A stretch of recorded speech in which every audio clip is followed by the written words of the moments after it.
જામનગર શહેરમાં આશરે 3 થી 4 મહિના પહેલાં જે ઢોર રખડતા ઢોર છે એ રસ્તા ઉપર ત્રાસ આપે છે, કોઈ રાહદારીઓને અકસ્માત થાય, નાની મોટી ઈજા થાય કે ક્યારેક મોટી ઈજા થાય, એનાથી મુક્ત થવા જે કોર્પોરેશન દ્વારા ઢોર નિયંત્રણ પોલિસી છે એ અંતર્ગત ઢોર ઉપર નિયંત્રણ લાવવા માટે જાહેરમાં પશુઓ ન ફરે એના માટે ડ્રાઈવ ચલાવવામાં આવેલી.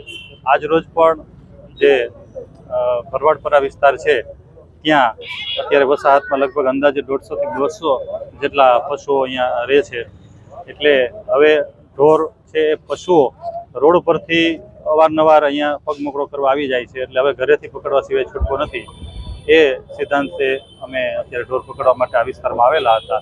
ત્યાંના માલધારીઓએ, આગેવાનોએ અત્યારે એવું કીધેલું છે કે અમને થોડોક જો સમય આપવામાં આવે તો અમે ઢોરને અમારી રીતે શિફ્ટ કરી લેશું, અને ત્યાં સુધીમાં જ્યાં રોડ ઉપર જે જાહેરમાં અત્યારે ઢોર બેસે છે એને પણ નિયંત્રિત કરીને અમે ઘરમાં જ રાખશું. અને આ સમય દરમિયાન અમે અમારે જે જગ્યા વૈકલ્પિક શોધવાની છે એ અમારી રીતે શોધી લઈએ, આવું જણાવેલું છે.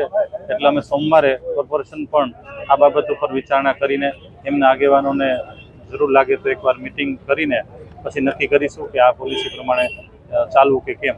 અને ત્યાં સુધી અત્યારે તો એ જાહેરમાં એમના વિસ્તાર પૂરતા ઢોર નહીં મૂકે કે જેથી કોઈને નુકસાન થાય, રાહદારીઓને અડફેટે આવે, નુકસાન થાય, એવી રીતે અત્યારે વાતચીત થયેલી છે.